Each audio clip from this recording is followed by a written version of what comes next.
America, let's open up. Plus, Wisconsin cops will put you on the naughty list. The plot against General Flynn. Is Biden ever going to personally speak out on the sexual assault claims against him? We've hit 30 million unemployment claims. And should exercise outdoors include a mask?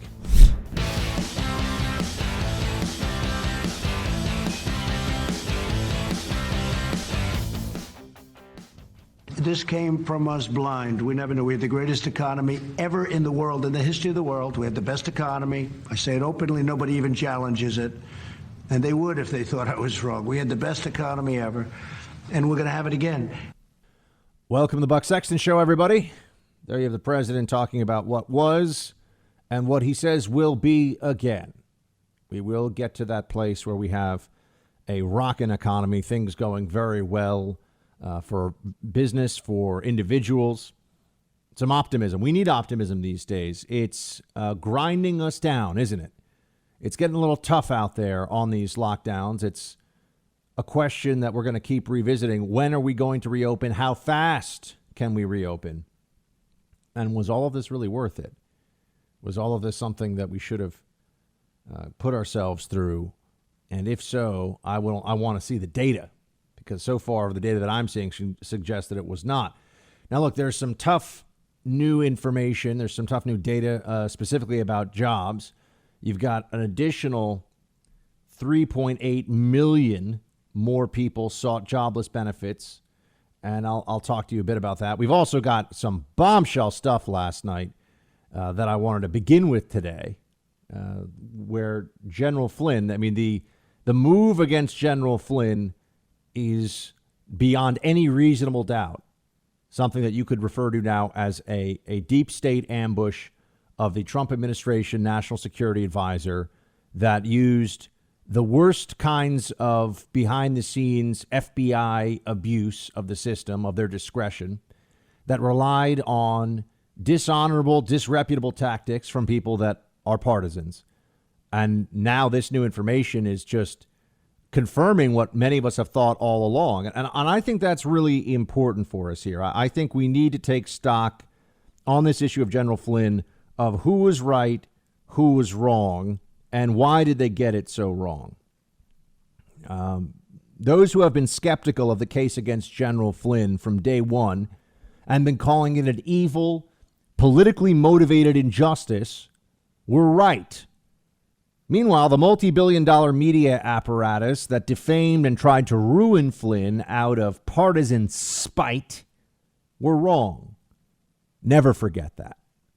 Never forget that those of you who have been listening to me talk about General Flynn for the last 3 years, about his case, about what was done to him, I've been right at every stage. CNN, the New York Times, MSNBC, the New York Post, and all the assorted liberal outlets out there. They were wrong. They've been lying to their audiences. They've been misrepresenting what happened. They've been putting stupid analysts on TV and running their columns, running their analysis in various platforms that now is just completely indefensible. It was always wrong, but at this point, they should be offering up apologies. And that will not happen.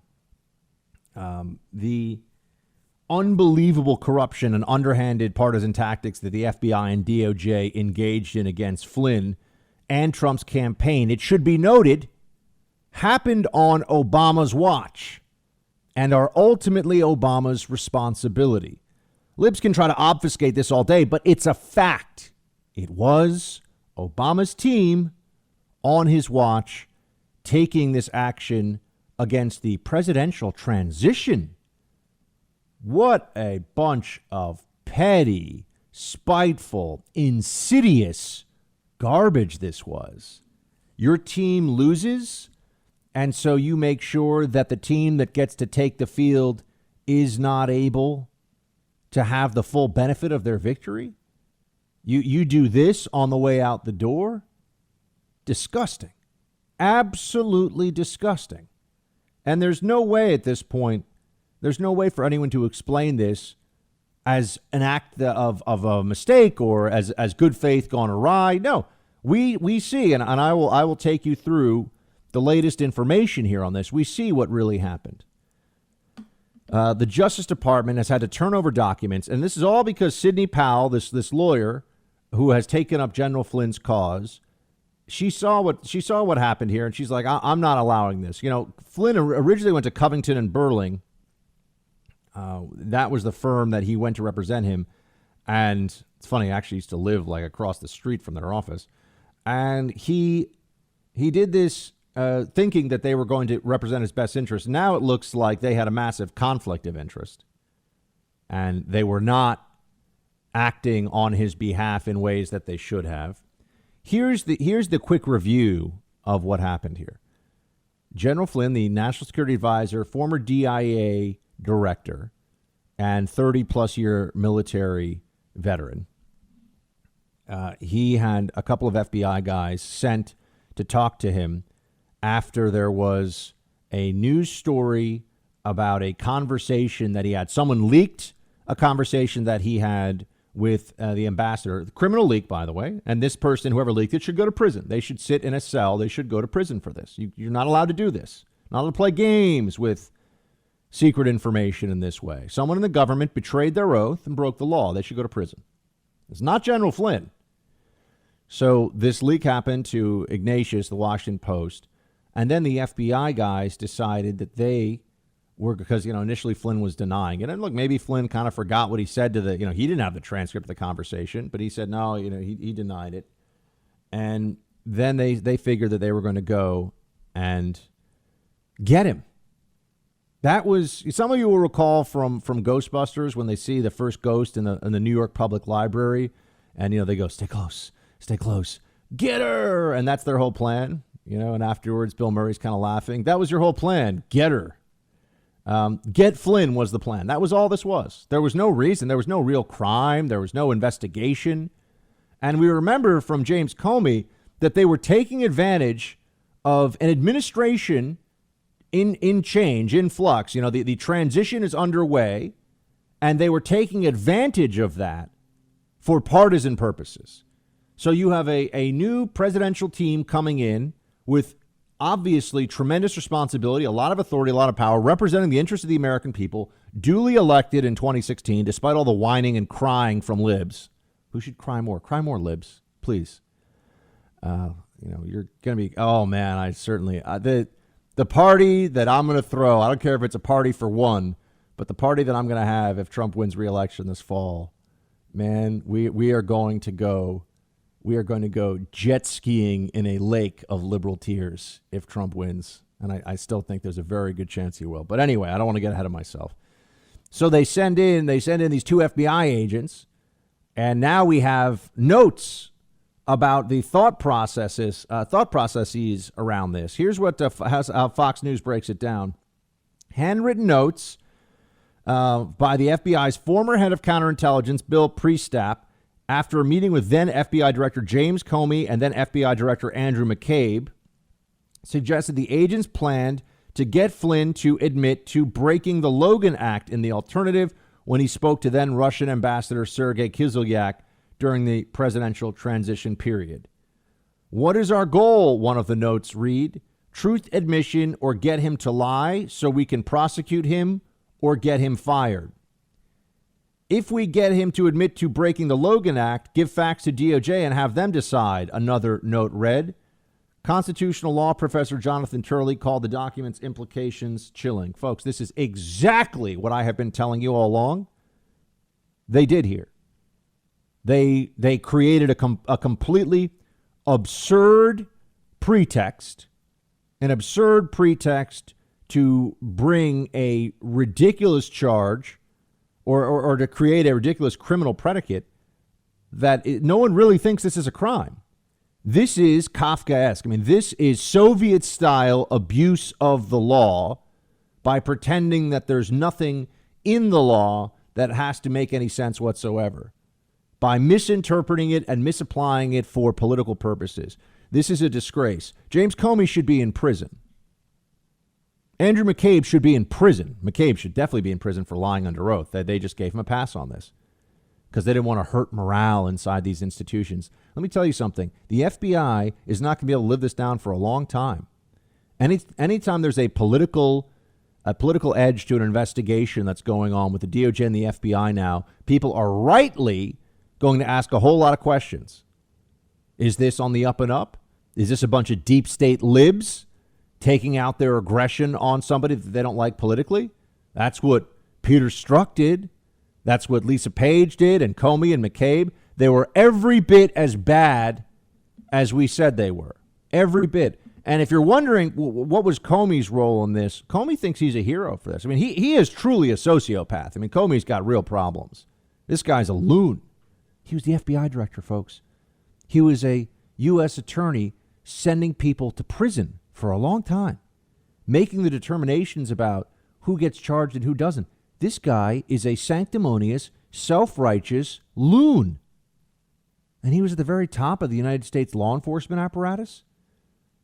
After the Attorney General, arguably the most powerful law enforcement figure in the country.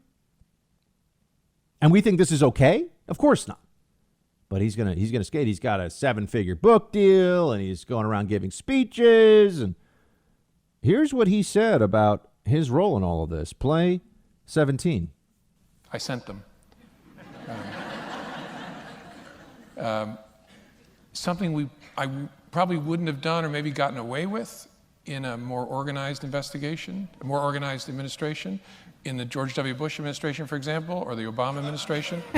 The protocol, two men that all of us have perhaps increased appreciation for over the last 2 years.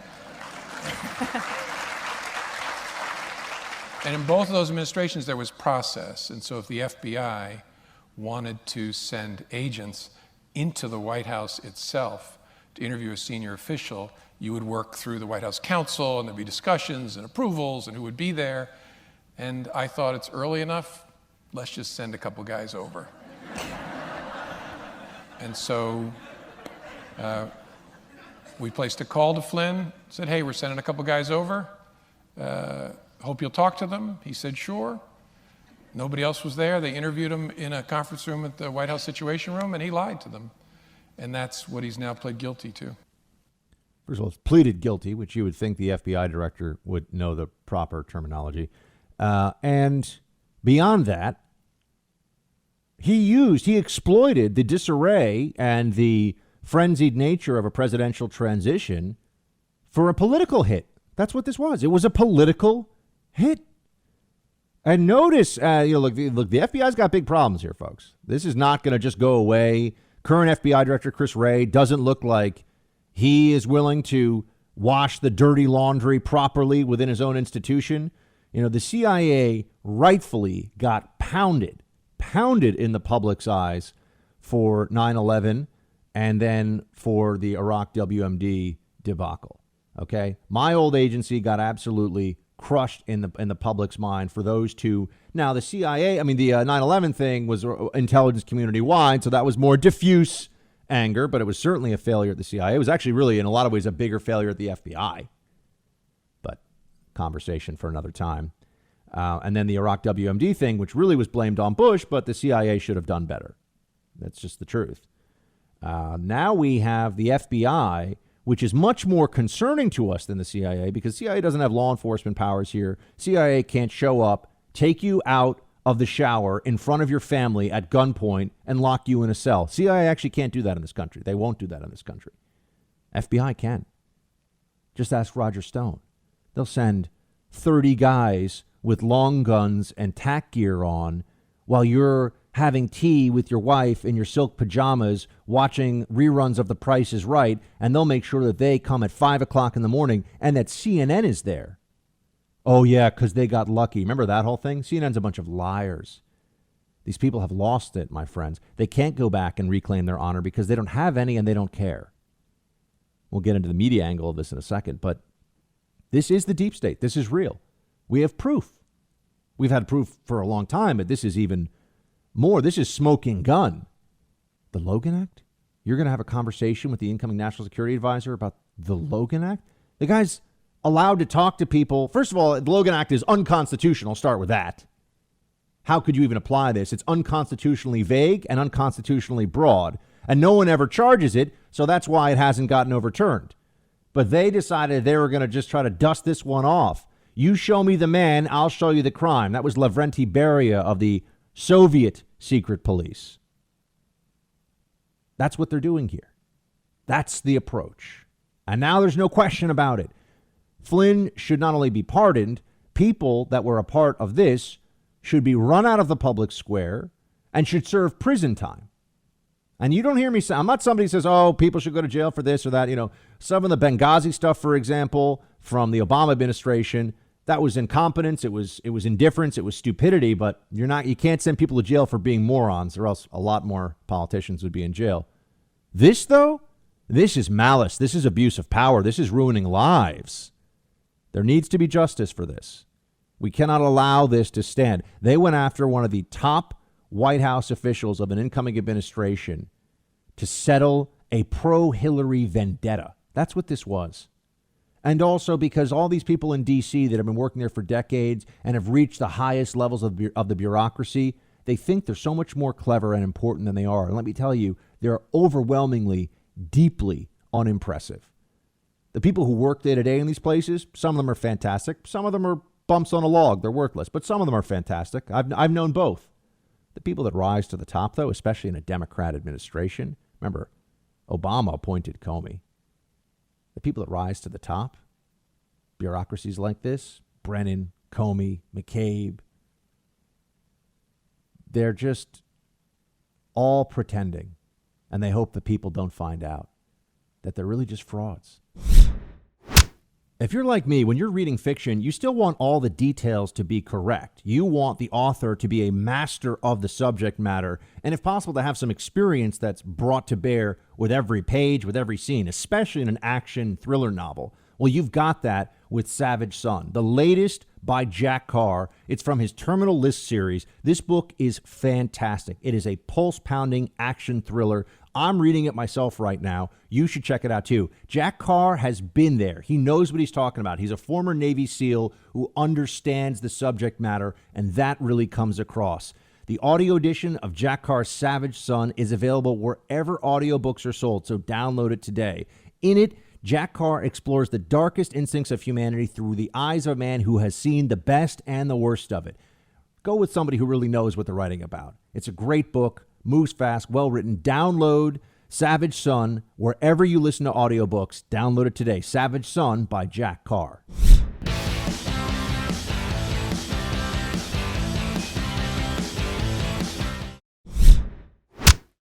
I mentioned before the media's role in all this as they were celebrating the destruction of General Flynn after all the time that he had served his country, after all the good that he had done for this nation. I just want to remind everyone that whether it's General Flynn, Justice Kavanaugh, Nicholas Sandmann of the Covington High School, liberal journos are willing to set these people up with lies and then pounce on them like hyenas with no regard for the lives and families that they ruin. And do you ever see the journos apologize? Do you ever see these journalists who run with these stories and then put analysts on to amplify the stories by filling in what they don't have facts on so far, even if the facts are initially wrong, with their own supposition? Do you ever see the journos go on TV and say, we were wrong about this one? General Flynn was set up. I'm sorry, America. Do you ever see that? No, you don't. And yet, do you ever see, on the other side, people that are destroyed by conservatives, and then it turns out they were entirely innocent? No.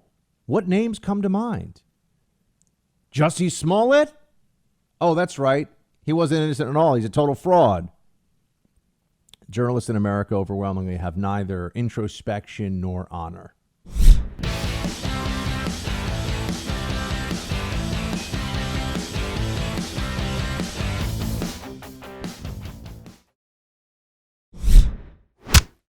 Team, you know that I've been warning about the overreach that is inevitable here, that we would go from a period of a perceived consensus. Now, that's not the same thing as a real consensus, but people use the term so that they'll say everyone agrees that we should do this thing that I want to do. There's a consensus, right? They pretend, for example, that they have one on climate change and how we have to tackle the problem of climate change. But there are these signposts that you can look for, these transition points that will always happen, where at first there's consensus that the government has to take a certain action. And then it's when the government begins to fail, we're told, well, we had no choice because everyone agreed that we had to do this. And then when you realize, wait, but we did have a choice, they say, shut up, peasant, stay indoors. We have power now. This is the way it's going to be. That's the natural progression when you're dealing with the state and when you're dealing with the trajectory of unchecked government power, which is what we've been seeing in this country. When the government can show up and tell you your business shut down, no reason other than we say so. Yeah, they could claim that it's for a virus and all this other stuff, fine. But there are states where there are a few hundred people who died from this, which means there are far more people over the same period of time who have been dying from a whole bunch of ailments and sicknesses out there. We're not shutting down for those. Now, New York is different. I understand. The same way that if, Louisiana is hit by a hurricane, God forbid, but that's happened in the past. Louisiana is a disaster. You got to do a lot of stuff for Louisiana. You don't do that for Michigan, though. You don't do that for Montana, right? I mean, so we took this approach of a nationwide lockdown without really thinking this through. And we also recognize that once the national consensus, again, there's that word, it creeps in, you start using it. Once the national perception was that we all had to do this, then state governors and law enforcement that respond to state governors, they will do whatever they can to increase their authority and their power because they at first think that they've got a responsibility. And then the frustration sets in that they're not changing things the way that they might have thought. And so they want more power. They want more responsibility. I got to tell you, this is just a side note, but I was walking little Talou the Frenchie, who is quite adorable. And we like to wrap her up. I like to wrap her up these days like a little burrito. And I call it a Toledo because she's like a Talou burrito. I know. This is what happens when you spend like 24 hours a day with a dog, and it's really your only companion. So anyway, I was walking her outside. A face mask on, of course. Just kidding. I don't wear a face mask when I walk the dog. That's stupid. But someone came. I saw someone was double parked, and they had their hazards on. And keep in mind, there's very few cars on the street, and there's no traffic to speak of. There's very few people on the street. Producer Mark, how long do you think it took the NYPD tow truck to throw that BMW on the back and take it off to the impound? Half hour. Oh, my friend, Much 3 less? minutes. Oh, okay. 3 minutes. The guy leaves double park. He's got his hazards on. There's no cars. There's nothing. And whoop, right, he goes off. I felt so bad. I said, "Where is the guy? We got to get him. We can't let him get his car towed." That's one thing. I feel like everybody always has sympathy, unless you're being a real jerk and blocking traffic or something. But if when you leave the car in the fire lane or something, and there's no fire, and you get towed. Oof. It was a nice car too. It was a new Beamer. Man, Beamer drivers tend to think they can do whatever they want, so I don't really feel bad for them. But this guy, it was so interesting because when I used to work for the NYPD, there was a government, the example of government efficiency that even the cops would point to is ticket writing and tow trucks. And it's very obvious why that is, right? Well, why is the city so good at writing tickets for traffic violations and for parking? And why are they so good at deploying tow trucks? It's just money in the bank. It's just revenue. But, even now, when you would think that, maybe somebody might get a little bit of a break or whatever, man, this guy was like a tow truck ninja. I mean, it was just boop, boop, boop, a car in the back, and it was gone. I was like, oh, rough. It's rough. But it's money. They want money. I mean, the city is desperate for cash right now, and that's going to be true of a lot of cities and a lot of places. And you're going to start to see, people talking about cutbacks in essential services. That puts additional pressure on cops and law enforcement across the board. And then they feel additionally stressed because they're pulling longer shifts and OT is cut back. I'm just telling you, I know this stuff all starts to spiral. It gets bad fast. So while I did have a moment of just got to feel for the guy whose car, you're going to spend like an hour at the impound now. It's going to cost you about $500 to get your car back. Oof, man, it's rough. It's rough. You also see what's going to happen in these cities, and the bureaucracies, once their funding gets cut off, the bureaucracies get pretty aggressive, and they start going after the citizens with things like, well, and any way they can drive up revenue. Anyway, so I've been warning you about how this is going to happen, and you know now that it is happening in different places. Parents are being arrested in playgrounds for taking their children out in open air. Who has the science on their side? The parent who, with their kid, remember, the kids and the parents all live in the same home, and they're constantly interacting. So social distancing, but among immediate family members is not something that's really happening. I mean, maybe if you're somebody who's at high risk, kids are at almost no risk. I mean, basically zero risk. So maybe if you're social distancing to keep grandma or grandpa safe, that might work. It's very unlikely to be an easy thing to do. Maybe it'll work. But for families, a husband and wife and their young children, the science is absolutely on their side, not on the side of the cop who I do admit, I feel bad when cops are being told you got to clear the park. And that's the city ordinance. That's the rule. What are they going to do? I mean, now I think that they can use discretion. I know a lot of law enforcement listens to the show, and you guys know, it always comes down to people, right? I mean, you can see this in some of these videos. I'm about to play a video that it sends a chill up your spine. It's not a good video about a law enforcement interaction with people, but I'm very sensitive to it. If you're being respectful, I gave I mentioned a few weeks ago, maybe a week or two ago, that sometimes Secret Service can be a little imperious. It's because I had an interaction with one of the family members, not for Trump himself, but with the Secret Service member, and I was completely right in being respectful, and the guy was being a jerk, and I know the difference because I've been on different sides of that equation, and he was out of line, and maybe he was having a bad day, maybe his wife is angry at him for something, who knows, right? And I get that, people are people. When you're dealing with law enforcement. And I know all the cops and former cops listening to this know. First thing is, how are you responding to the law enforcement request? Are you showing that you are being reasonable and cooperative? That's always step one. I actually think that they should. I don't know if they do. I will say that. But I think that they should teach this in school. I'm going to tell you this right now. I remember when I was a freshman in high school, they took a banana and a prophylactic device, and they actually do that. Like they taught us how to do that, in health class. We had a health class, and I feel like it would be important for people to learn, first of all, basic finance and accounting so you can manage your own economic and financial future better. That would have been helpful. But beyond that, they should do like a role play where you're dealing with cops. I think it's a smart thing. And all it shows you is just be respectful and don't antagonize them. Don't antagonize them. A lot of people do that, and then they start doing why are you putting your hands on me, and you're not allowed to arrest me, and you can't do that. Actually, they can. In that instance, you can always adjudicate it later. You can sue. You can bring a court action. But in that moment, I'm not getting arrested today is not an option. So, you get into this this tension.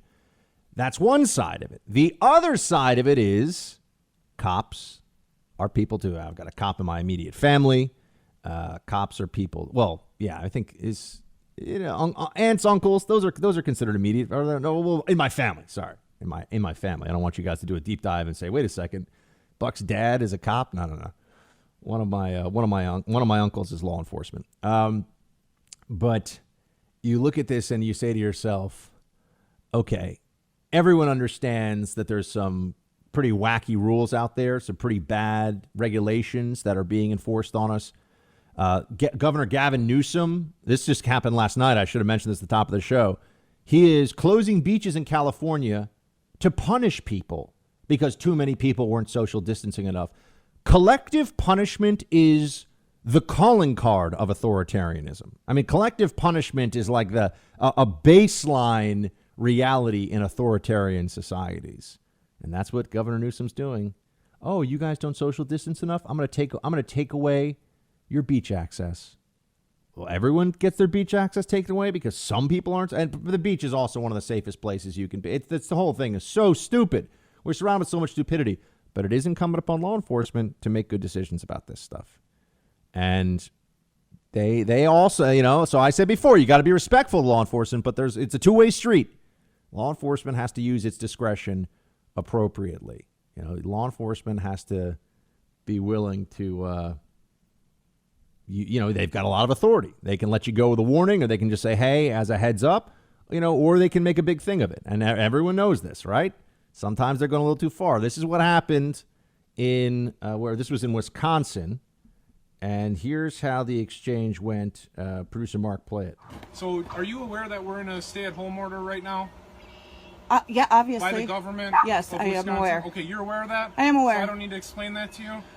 No, you don't need to explain that to Okay, me. I can if you need me to. Go. You can because your officer was just here 2 weeks ago. Okay, do you need me to and explain he it to you or explained no? it to me that you guys weren't enforcing that order. Oh, we're about to. Okay. So you understand it, though? Okay, so why are you here? Because your daughter is going to play at other people's home, and you're allowing it to happen. They were over here as well. So Okay. are you And here? they've been talked to Okay. about it. So No, now I I'm talking to understand. you, Okay. and so either you can acknowledge it or you can argue. I'm acknowledging it. Okay, stop having your kid go by other people's home. Stop having your kid go by other people's homes. This woman got a visit from 2 sheriff's deputies to tell her that her child, who I guess we could assume is probably, usually if you're arranging play dates, kids like 6 or 7 or 8 or something, a young kid going over to play with other kids. No, stay locked at home because they say so. Children are at almost zero risk from, to say that you can't technically say they're at zero risk, but also, you can't say it's zero risk for someone to drink water because the water could be contaminated. The water could have bacteria, could have salmonella in it or giardia or something, and you could die. You could die from that glass of water that you're drinking right now. I can't guarantee you're not going to die from it. That's crazy, though, right? We don't think that way. That's not how we approach life. We always build into our actions, into our assumptions, some assessment of the real risk. The real risk to children from this virus is zero. And the risk of transmission, increasingly, we're seeing from children to adults. I can't explain why this is, but we're seeing study after study that suggests the risk of transmission from children to adults is also very, very low. So here you have a woman who doesn't want her daughter to not be able to see any friends. We're going on now 6 weeks. This is going to be week 7 of lockdown, and kids are out of school. They're locked at home all day. They're not developing. They don't have the normal growth and the normal mechanisms in place to foster a healthy environment for them. And sheriff's deputies are showing up and telling her, you're gonna, you're what exactly? Also, that's the other thing. Are they going to arrest her? The way to do this would have been a sheriff's deputy come knock the door and be like, look, we understand this sucks. We understand this doesn't really make much sense, but can you now maybe I think there's a suggestion that this is her second time. Maybe they did that the first time. So I try to be fair. We're only seeing a slice of this situation, but assuming, if I'm that cop and I'm going over there, I'm going to say, look, this is kind of crazy, I know, but let's assume going forward that we're going to be a little more willing to respect this rule. It's as dumb as it is, try something like that first. But instead, do we have Mark when I'm saying put her on the list, or should I just verbalize that one? We don't have that. Oh, okay. Well, they go on in the clip, and it's fine. You don't need to hear all this. But they go on, and the female sheriff's deputy who's there is asking her name, and she's like, why do I have the woman who is the mother of this daughter who, heaven forbid, went and played with some other kids. They're asking for her name. She says, why do I have to give you my name? And, this is where you start to get into that cop's going to escalate. It's getting a little more antagonistic. And they said it's because they want to put her on a list of people who are being uncooperative with the stupid regulations. This is a dumb regulation. This does not make sense. That not allowing kids to see other kids, the science doesn't back this up. We're told, listen to the science. The science does not support the Wisconsin state order here that these law enforcement officers are being told that they must enforce. So then you're putting people on lists, though, and you're marking them as uncooperative. Well, what kind of list is this? Is it a criminal charge? Is this going into some kind of report? For what? This is not good. This is not the role of police. This is not the role of the state at all. It shouldn't be done this way. And I know that there are starting to be some challenges to the constitutionality of all of this, but we shouldn't get to that point because stupid policies like not letting kids see other kids right now do not have any scientific basis for them. And we have people that don't know enough to pass a 6th grade basic science class telling us what we can do with our day-to-day lives because of the science. These people, the politicians that are making these determinations, they're morons. They don't know anything. They're deeply ignorant. I mean, if nothing else, this is a reminder of how feckless and worthless most of our political class really is. That's what we see happening here. But the overreach is just going to get worse.